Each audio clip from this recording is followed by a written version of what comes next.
Hello everyone, welcome back to our YouTube channel. In the previous lecture, I have completed practice set 35. Practice set 35 में हमने algebraic expressions के product find out किए थे. Hopefully वो lecture आपको समझ में आया होगा, वो lecture आपको पसंद आया होगा. आज के lecture में मैं solve करने जा रही हूँ practice set 36. इस practice set में एक दो question जो है वो simplification के है, product का है, जो कि ऑलरेडी हम लोगों ने प्रीवियस लेक्चर्स में सॉल्व किए हैं. तो उसी बेसिस पे हमें इसको सॉल्व करना है. इसके बाद हम कुछ इक्वेशन सॉल्व करेंगे एंड देन वर्ड प्रॉब्लम है उसे सॉल्व करेंगे एंड प्रैक्टिस सेट जो है वो 36 फिनिश हो जाएगा. एंड प्रैक्टिस सेट 36 जो है वो लास्ट प्रैक्टिस सेट है इस चैप्टर का. तो वीडियो को आप ध्यान से देखना, अच्छे से समझना. अगर वीडियो आपको पसंद आए तो वीडियो को लाइक एंड चैनल को सब्सक्राइब ज़रूर करना. तो चलो शुरू करते हैं प्रैक्टिस सेट 36 के फर्स्ट क्वेश्चन से. पहला क्वेश्चन है यहाँ पे सिंप्लीफाई. सिंप्लीफिकेशन में यहाँ पे देखो ऑलरेडी साइन दिया है सब्ट्रैक्शन का, तो इट मीन्स हमें ये सेकंड अलजेब्रिक एक्सप्रेशन को फर्स्ट वाले अलजेब्रिक एक्सप्रेशन में से सब्ट्रैक्ट करना है.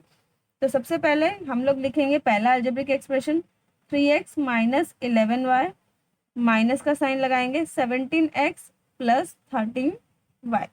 अब यहाँ पे इक्वालिटी का साइन लगाएंगे. पहला अलजेब्रिक एक्सप्रेशन जो है उसे हम लिखेंगे और ब्रैकेट ओपन करेंगे. अब ब्रैकेट के जो बाहर है वहाँ पे कोई साइन नहीं है, इट मीन्स वहाँ पे क्या है, प्लस साइन है. और जब ब्रैकेट के बाहर प्लस साइन होता है तो ब्रैकेट ओपन करने के बाद ब्रैकेट के टर्म्स के साइन चेंज नहीं होते. तो ब्रैकेट के अंदर ये जो टर्म्स है 11y 3x, इसके साइन चेंज नहीं होंगे. 3x ब्रैकेट में पॉजिटिव है, ब्रैकेट के बाहर भी पॉजिटिव है. 11y ब्रैकेट के अंदर नेगेटिव है, ब्रैकेट के बाहर भी नेगेटिव ही है. बट यहाँ पे आप देखोगे तो ये जो सेकंड वाला अलजेब्रिक एक्सप्रेशन है इसके ब्रैकेट के बाहर नेगेटिव साइन है. तो जब हम ब्रैकेट ओपन करेंगे तो ब्रैकेट के अंदर के ये जो टर्म्स है इसके साइन चेंज होंगे. ब्रैकेट के अंदर 17x पॉजिटिव है, बट ब्रैकेट के बाहर क्या होगा, जब हम ब्रैकेट ओपन करेंगे तो ये बन जाएगा नेगेटिव 17x. ठीक है, देन ये प्लस माइनस में कन्वर्ट हो जाएगा 13y. इसके बाद हमें क्या करना होता है, लाइक टर्म एक साइड करना होता है. मैं हमेशा बताती हूँ लेक्चर में कि लाइक टर्म मतलब a term which having same variable with same power. ऐसे टर्म्स जिसके पास सेम वेरिएबल है. सेम वेरिएबल मतलब अगर वेरिएबल x होगा, जैसे ये पहला वाला टर्म है, मैंने इसको लिख दिया 3x. अब मुझे ऐसा ही टर्म ढूंढना होगा जिसमें वेरिएबल x ही हो और x का पावर 1 हो, तो उस टर्म को हम बोलेंगे कि वो लाइक टर्म है. ठीक है, तो यहाँ आप देखोगे 17x, यहाँ पे वेरिएबल x है, x का पावर 1 है, 17 के पास साइन माइनस है, तो हम यहाँ लिखेंगे माइनस 17x. इसके बाद ये जो दूसरा वाला टर्म है इसे लिख देंगे माइनस 11y, इसका लाइक टर्म हो जाएगा 13y which is equal to. अब इसे हमें सॉल्व करना है. तो यहाँ पे देखोगे ये प्लस है, ठीक है, कुछ नहीं है तो ये प्लस है. प्लस माइनस माइनस होता है, तो मैंने कहा हमें पहले माइनस का साइन नहीं लगाना, हमें पहले सब्ट्रैक्शन करना है. 3x को 17x में से सब्ट्रैक्ट करेंगे तो आंसर आ जाएगा 14x. बिगर नंबर 17 है, 17 के पास माइनस साइन है तो माइनस 14x. देन यहाँ पे माइनस है, यहाँ पे माइनस है, माइनस माइनस प्लस होता है. सो अब यहाँ पे भी प्लस साइन आपको पहले नहीं लगानी, पहले आपको ऐड करना है. 11 प्लस 13 कितना होता है, 24. 24y. बिगर नंबर कौन सा है, 13. 13 के पास माइनस साइन है, सो माइनस 24y. ये हो गया यहाँ पे सॉल्यूशन. अब हम चेक करेंगे टेक्स्ट बुक में क्या ये ऑप्शन दिया है. देखो यहाँ पे हम चेक करेंगे minus 14x minus 24y, check करेंगे माइनस 14x माइनस 24y. तो ऐसा कोई ऑप्शन नहीं है, तो इसे हमें फर्दर सॉल्व करना होगा. अब फर्दर हम इसे क्या सॉल्व कर सकते हैं, देखो यहाँ पे माइनस साइन यहाँ पर भी है, यहाँ पर भी है, तो सेम साइन है तो हम इसे कॉमन ले सकते हैं. तो मैं माइनस साइन कॉमन ले लेती हूँ. 14 and 24 both are divisible by the number 2, तो 2 भी हम कॉमन ले लेते. अब ब्रैकेट हम बनाएंगे. यहाँ पे कॉमन लेने का क्या मतलब होता है कि जो गिवन नंबर है उससे कॉमन वाले नंबर से डिवाइड करना. तो 14 को 2 से डिवाइड करूंगी तो 7 आ जाएगा ब्रैकेट में. यहाँ पे x as it is, minus हमने ऑलरेडी कॉमन ले लिया है. देन ये वाला जो माइनस है ये भी क्या हो जाएगा, इस माइनस साइन से कैंसिल हो जाएगा. कॉमन लेने का मतलब यही होता है डिवाइड करना. जब आप माइनस 24y को माइनस 2 से, देखो यहाँ मैं सॉल्व करके बताती हूँ, माइनस 24y को माइनस 2 से डिवाइड करोगे तो ये माइनस माइनस कैंसिल हो गया. 2 1 ज़ा 2, 2 12 ज़ा 24, सॉरी 2 12 ज़ा 24y. देन यहाँ पे प्लस का साइन आ जाएगा 12y। अब हम फिर से चेक करेंगे टेक्स्ट बुक में क्या ये ऑप्शन है -2 7x + 12y।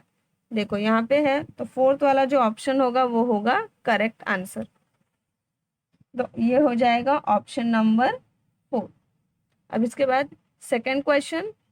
तो सेकंड क्वेश्चन आप देखोगे तो यहाँ लिखा product of 23x² y³ z and -15x³ y z²। तो हम यहाँ सोल्यूशन में लिखेंगे 23x² y³ z multiply by -15x³ y z² which is equal to.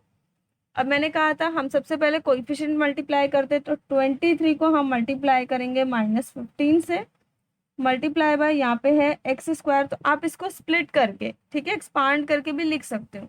x² को आप चाहो तो ऐसे x मल्टीप्लाई बाय x ऐसे भी लिखो, या आप डायरेक्टली लिखोगे तो भी कोई इश्यू नहीं होता है, ठीक है।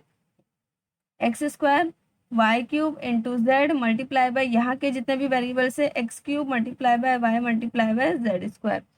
Now which is equal to, अब 23 को -15 से मल्टीप्लाई करेंगे तो प्लस माइनस मल्टीप्लाई होकर आंसर माइनस में देते हैं। अब हम यहाँ पे 23 और 15 को मल्टीप्लाई कर लेते हैं। 5 3 ज़ा 15, 1 कैरी, 5 2 ज़ा 10 + 1 11, 3 1 ज़ा 3, 2 1 ज़ा 2। ऐड करेंगे 5 4 3, यहाँ पे आंसर आ जाएगा 345। देन x का यहाँ पे पावर 2 है और ढूंढो यहाँ पे x कहाँ है, तो यहाँ पे है, यहाँ पे 3 है, यहाँ पे 2 है। तो याद होगा इंडेक्स वाला chapter a⁻m multiply by a⁻n। कोई भी इंडेक्स नंबर जिसका बेस सेम होता है तो पावर ऐड हो जाता है। यहाँ पे बेस सेम है, x यहाँ भी है, x यहाँ भी है, तो पावर ऐड हो जाएंगे। तो क्या हो जाएगा x⁵5। यहाँ पे y और y में भी देखो, अगर ये इंडेक्स नंबर है तो इस तरीके से यहाँ पे बेस सेम है, पावर ऐड हो जाएगा क्योंकि ये मल्टीप्लिकेशन में है। तो यहाँ पे y³ है, यहाँ पे y है, तो y⁻4 हो जाएगा। z यहाँ पे पावर 1 है, यहाँ पे z² है, तो z³ हो जाएगा। तो ये हो गया आंसर। अब हम ढूंढेंगे टेक्स्ट बुक में कि ये कौन सा वाला ऑप्शन है।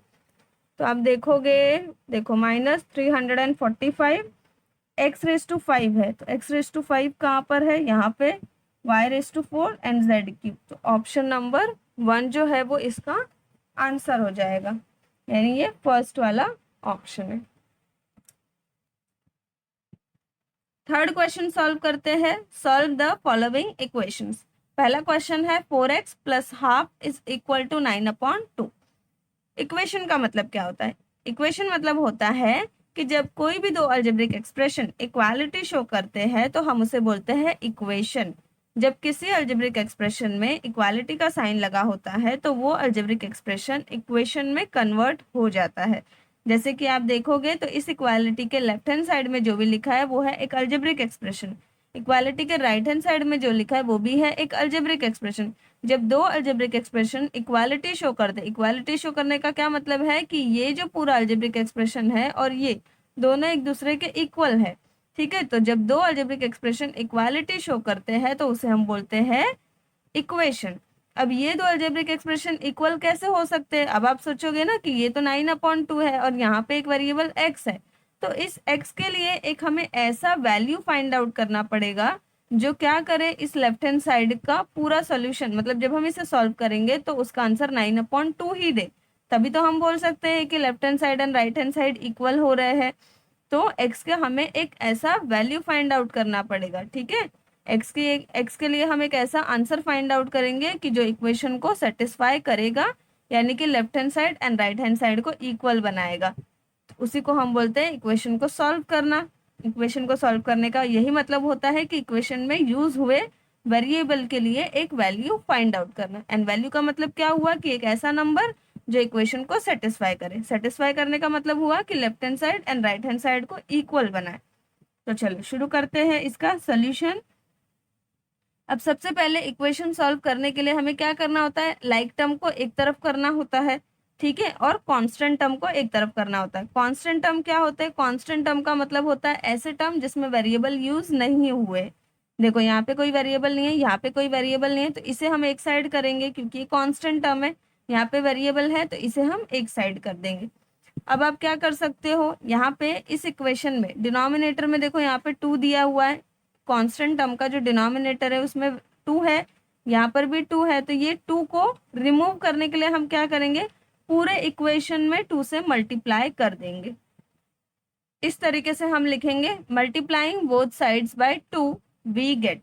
अब दोनों साइड मल्टीप्लाई करें तो यहाँ पे 2 से मल्टीप्लाई करेंगे, ब्रैकेट लगा देंगे क्योंकि हमें पूरा लेफ्ट हैंड साइड मल्टीप्लाई करना है। 2 मल्टीप्लाई बाय, ये पूरा ब्रैकेट हमने लगा दिया, देन 2 मल्टीप्लाई बाय 9/2। अब इसको सॉल्व करेंगे। यहाँ पे आपको देयरफॉर का साइन हमेशा लगाते जाना है, इक्वालिटी का साइन नहीं लगाना है क्योंकि वो ऑलरेडी गिवन है। अब देखो इसको हम मल्टीप्लाई करेंगे इससे, तो 2 मल्टीप्लाई बाय 4x प्लस 2 से मल्टीप्लाई करेंगे हाफ को, 2 multiply by half is equal to 2 multiply by 9/2। अब यहाँ पे ये और ये कैंसिल हो गया, ये और ये भी कैंसिल हो गया, therefore 2 multiply by 4 become 8x is equal to, यहाँ पे 8x plus 1 multiply by 1 become 1 which is equal to 1 multiply by 9 become 9। Therefore 8x is equal to, अब मुझे कांस्टेंट टर्म को यहाँ से रिमूव करना है, ये वाला जो टर्म है इसे मुझे राइट हैंड साइड लेकर जाना है। ये लेफ्ट हैंड साइड में पॉजिटिव है तो राइट हैंड साइड में जाकर नेगेटिव हो जाएगा, तो 9 - 1 हो जाएगा। Therefore 8x is equal to 8 हो जाएगा। अब मुझे 8 को भी यहाँ से रिमूव करना है क्योंकि मुझे x फाइंड आउट करना है, x के इक्वल में क्या है मुझे ये फाइंड आउट करना है। तो 8 को जब मैं रिमूव करूंगी तो एक तरीका ये भी है कि आप दोनों साइड 8 से डिवाइड कर दो, सिंपल सी बात है, dividing both sides bye 8 divide कर दोगे तो आपको आंसर मिल जाएगा। अदरवाइज आप ऐसे भी कर सकते हो, x इज इक्वल टू 8 यहाँ मल्टीप्लीकेशन में, तो राइट हैंड साइड में जब ये शिफ्ट होगा तो क्या होगा, डिवाइड हो जाएगा। इस तरीके से ये डिवाइड हो जाएगा, डिवाइड कर देंगे 8 1 8, 8 1 8, therefore x is equals to 1। तो x की वैल्यू आ गई यहाँ पे 1। ये क्या है, इक्वेशन का सॉल्यूशन है। ठीक है, ये x की ऐसी वैल्यू है जो left hand side and right hand side को क्या करेगी, इक्वल बना देगी। नाउ सेकेंड क्वेश्चन है 10 is equal to 2y plus 5। तो यहाँ पर भी हम लिखेंगे सॉल्यूशन। अब हम लाइक टर्म को एक साइड कर देंगे एंड कांस्टेंट टर्म को एक साइड। यहाँ पे एक ही ये सिंगल टर्म है वेरिएबल वाला, तो आपको इसको एक साइड करना है, और ये 5 जो है 10 जो है इसे आपको एक साइड करना है। तो 10 को आप लेफ्ट में ही रहने दो, 10 जो है वो लेफ्ट में पॉजिटिव है, लेफ्ट में ही रहने दो, तो साइन चेंज नहीं होगा। जब भी हम किसी टर्म को लेफ्ट टू राइट मूव करेंगे या right hand side to left hand side move करेंगे तो उसके साइन में चेंजेस आते हैं, इस बात का आपको ध्यान रखना है। यहाँ पर जो 10 है ये लेफ्ट हैंड साइड में था इक्वालिटी के, मैंने सॉल्यूशन में भी लेफ्ट हैंड साइड में ही रखा है, तो इसका साइन चेंज नहीं होगा। अब यहाँ पे जो 5 है वो राइट हैंड साइड में है, प्लस 5 है, इसे मैं लेफ्ट हैंड साइड शिफ्ट करूंगी तो ये -5 बन जाएगा, क्योंकि प्लस का रेसिप्रोकल सब्ट्रैक्शन होता है, माइनस होता है, इसलिए माइनस हो गया। अब यहाँ राइट हैंड साइड में 2y है तो इसे as it is right hand side में ही रहने दो। देयरफॉर 10 में से 5 सब्ट्रैक्ट करो, 5 आ जाएगा which is equal to 2y। Therefore मुझे y फाइंड आउट करना है, 2y तो नहीं फाइंड आउट करना, y फाइंड आउट करना है। तो y के साथ जो 2 है इसे मैं यहाँ से रिमूव करूंगी, 2 यहाँ पे मल्टीप्लीकेशन में, जब वहां पे शिफ्ट होगा तो डिवाइड हो जाएगा। Therefore y is equal to 5/2। तो आंसर आ जाएगा 5/2। ठीक है, थर्ड वाला क्वेश्चन जो है ये मैंने आपको होमवर्क में दिया है, तो आप खुद से सॉल्व करना। इवन जो फोर्थ क्वेश्चन है, फिफ्थ क्वेश्चन में आगे के सॉल्व कराऊंगी, ये भी आप क्या करना, वीडियो को स्टॉप करना, पहले खुद से ट्राई करना, चेक करना आपको समझ में आया या नहीं आया, एंड देन उसके बाद आप वीडियो को वापस से ऑन करके फिर से देख सकते हो कि आपने करेक्ट किया नहीं किया। पहले आप वीडियो स्टॉप करो, ट्राई करो खुद से, फिर उसके बाद आप वीडियो ऑन करके चेक करो कि हाँ आपने सही से किया है या नहीं। चलो फिर फोर्थ क्वेश्चन है 6x - 1 is equal to 3x plus 8। Solution लिखा है मैंने यहाँ पे। अब यहाँ पे हम लिखेंगे देयरफॉर का साइन लगा देंगे। देखो यहाँ पे दो दो टर्म्स मिल गए ना वेरिएबल वाले, यहाँ पे 6x है, यहाँ पे 3x है, दोनों ही लाइक टर्म है बिकॉज दोनों के पास सेम वेरिएबल है, पावर भी सेम है, तो लाइक टर्म को एक साइड करेंगे। 6x ऑलरेडी जो है वो लेफ्ट हैंड साइड में पॉजिटिव है तो एज इट इज यही रहने देंगे। ये राइट हैंड साइड में 3x है, इसे मैं लेफ्ट में शिफ्ट करूंगी तो ये सब्ट्रैक्ट हो जाएगा, क्योंकि यहाँ पे पॉजिटिव है तो यहाँ आके नेगेटिव हो जाएगा। 8 राइट हैंड साइड में पॉजिटिव है तो 8 ही रहेगा, लेफ्ट हैंड साइड में 1 नेगेटिव है, राइट में शिफ्ट करूंगी तो ये पॉजिटिव बन जाएगा। देयरफॉर 6x में से 3x सब्ट्रैक्ट करेंगे तो आंसर आएगा 3x which is equal to 8 + 1 9। Therefore x is equal to क्या हो जाएगा 9 डिवाइड बाई 3, क्योंकि ये जो 3 है मल्टीप्लीकेशन में यहाँ जाएगा तो डिवाइड हो जाएगा। Therefore x is equal to 3 1 3 3 3 9, तो x इज इक्वल टू क्या आ गया, आंसर आ गया 3। नाउ फिफ्थ क्वेश्चन सॉल्यूशन यहाँ पे मैं लिख देती हूँ। चलो अभी यहाँ पे देखो, ऑलरेडी आप लोगों ने अलजेब्रिक एक्सप्रेशन को जब सॉल्व किया था तो यहाँ पे इसे इस तरीके के एक्सप्रेशंस को आपने सॉल्व किया है। क्या करेंगे, इसे हम ब्रैकेट ओपन कर देंगे, देयरफॉर का साइन लगाएंगे, 2 multiply by x become 2x, minus sign as it is, 2 multiply by 4 become 8 which is equal to 4x plus 2। अभी ये फोर्थ वाले की तरह हो गया ना क्वेश्चन, तो हम यहाँ पे अगेन देयरफॉर का साइन लगाएंगे, लेफ्ट हैंड साइड में 2x है तो इसे एज इट इज रहने देंगे, राइट हैंड साइड में 4x है, पॉजिटिव है, लेफ्ट हैंड साइड में शिफ्ट करेंगे नेगेटिव हो जाएगा, राइट हैंड साइड में 2 है, इसे एज इट इज रहने दो, लेफ्ट हैंड साइड में -8 है, राइट हैंड साइड में शिफ्ट करो +8 हो जाएगा। देयरफॉर अब यहाँ पे देखो ये माइनस का साइन लगा है, लेकिन 2x में से 4x सब्ट्रैक्ट होता है, नहीं होता ना, तो यहाँ पे हमें क्या करना है, कुछ करना नहीं है, यहाँ पे प्लस माइनस माइनस होता है तो सब्ट्रैक्शन ही करना है। 2 को 4 में से सब्ट्रैक्ट करेंगे, आंसर आएगा 2x, बट यहाँ पे बिगर नंबर 4 है, 4 के पास नेगेटिव साइन है, तो -2x is equal to 2 + 8 become 10, therefore x is equal to हो जाएगा 10/2। यहाँ पे चाहिए तो आप माइनस साइन यहीं पे रहने दो, 2 1 ज़ा 2, 2 5 ज़ा 10, अदरवाइज आप क्या करो, माइनस साइन यहाँ पे शिफ्ट कर दो। अब डिनोमिनेटर में कभी भी नेगेटिव साइन नहीं होता है, तो therefore x is equal to क्या हो जाएगा, -5, इसका आंसर आ जाएगा -5। चलो 6th क्वेश्चन है यहाँ पर, 5 इंटू ब्रैकेट में है x + 1 इज इक्वल टू 74, तो कैसे सॉल्व करेंगे, ब्रैकेट ओपन करेंगे तो 5 को x से भी मल्टीप्लाई करेंगे, 1 से भी मल्टीप्लाई करेंगे, तो 5 multiply by x become 5x plus 5 multiply by 1 become 5 is equal to 74। Therefore 5x is equal to क्या हो जाएगा, यहाँ पे लेफ्ट हैंड साइड में जो कांस्टेंट टर्म है इसे मैं राइट हैंड साइड में मूव करूंगी, 74 - 5 हो जाएगा, therefore 5x is equal to, subtract करोगे तो आंसर आ जाएगा 69, therefore x is equal to, ये मल्टीप्लीकेशन में 5 यहाँ से 5 को मैं रिमूव करूंगी क्योंकि मुझे x फाइंड आउट करना है, मल्टीप्लीकेशन में तो जब ये रिमूव होगा राइट हैंड साइड में शिफ्ट होगा तो ये डिवाइड हो जाएगा, सो 69 डिवाइड बाय 5। अब 69 को 5 से आप डिवाइड करोगे तो डेसिमल में कुछ आंसर आएगा, तो हमें डेसिमल में नहीं चाहिए, तो आंसर हो जाएगा x इज इक्वल टू 69/5, ये हो जाएगा फाइनल आंसर। अब बच्चों 4th क्वेश्चन से वर्ड प्रॉब्लम स्टार्ट हो गए हैं। वर्ड प्रॉब्लम का क्या मतलब होता है कि अब आपको यहाँ पे इक्वेशंस को पहले प्रिपेयर करना है गिवन कंडीशंस के अकॉर्डिंग। यहाँ पे हम जब रीड करेंगे, ठीक है, तो आपको समझ में आएगा कि कुछ कंडीशंस दिए होते हैं, इन कंडीशंस के थ्रू आपको इक्वेशंस को पहले प्रिपेयर करना है, उसके बाद आपको उसे सॉल्व करना है, जो आप लोगों ने ऑलरेडी अभी क्वेश्चन नंबर 3 में सीख लिया। तो इक्वेशन अभी आप प्रिपेयर करना सीखोगे, उसको सॉल्व करेंगे एंड देन हमें लास्ट में फाइनल आंसर मिलेगा। तो चलो हम शुरू करते हैं 4th क्वेश्चन से। Rakesh age is less than Saniya's age by 5 years. The sum of their ages is 27 years. How old are they? देखो राकेश की जो एज है, ठीक है, राकेश एज इज लिखा है ना, मतलब राकेश की एज है, क्या है राकेश की age, less than Saniya's age by 5 years, Saniya की एज से 5 साल कम है। The sum of their ages is 27 years. Rakesh and Saniya दोनों की एज का सम मतलब होता है टोटल, दोनों की एज का टोटल एडिशन क्या है, 27 years है।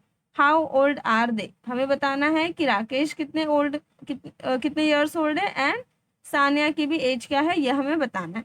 अब आप ध्यान से क्वेश्चन को रीड करोगे, समझोगे, तो आपको समझ में आएगा कि जो राकेश की एज है वो किस पे डिपेंडेंट है, सानियाज की एज पे, क्योंकि क्या दिया है condition, Rakesh is less than Saniya's age by 5 years, Rakesh Saniya से 5 साल छोटा है, ठीक है, बट सानिया की एज जो है वो इंडिपेंडेंट है, तो जो भी चीज यहाँ पे इंडिपेंडेंट है उसे हम एक्स अज्यूम करेंगे।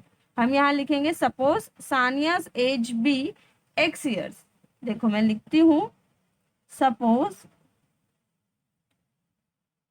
Sania's age be x year, suppose Saniya की एज क्या है, x years है, देयरफॉर राकेश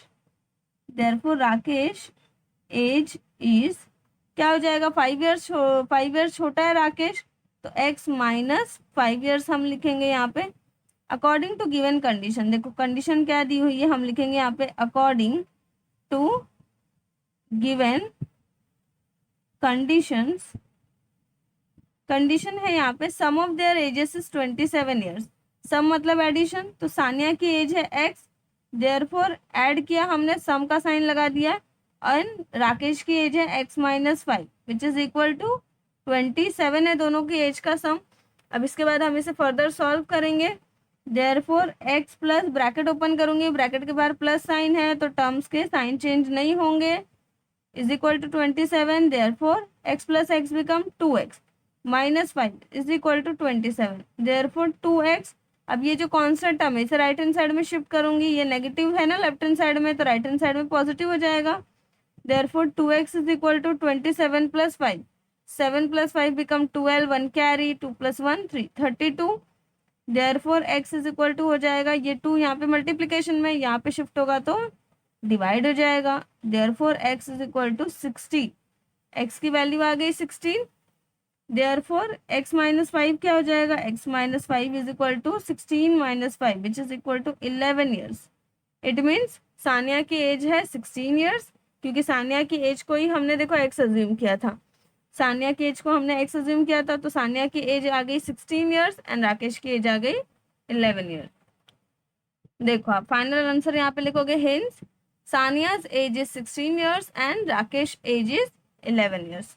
अब इसके बाद आगे के जो क्वेश्चंस है, क्वेश्चन नंबर 5, 6, 7, 3 क्वेश्चंस रिमेनिंग है वर्ड प्रॉब्लम के, जो मैं नेक्स्ट लेक्चर में कराऊंगी। इतना इनफ है एक लेक्चर के लिए। होपफुली आप लोगों को सारे ही क्वेश्चंस के सॉल्यूशन समझ में आए होंगे। बहुत मेहनत जाती है बच्चों एक वीडियो को बनाने के लिए, तो वीडियो को ध्यान से देखना, समझना। वीडियो अगर आपको पसंद आए तो वीडियो को लाइक ज़रूर करना एंड चैनल को सब्सक्राइब करना। Thank you for watching this video.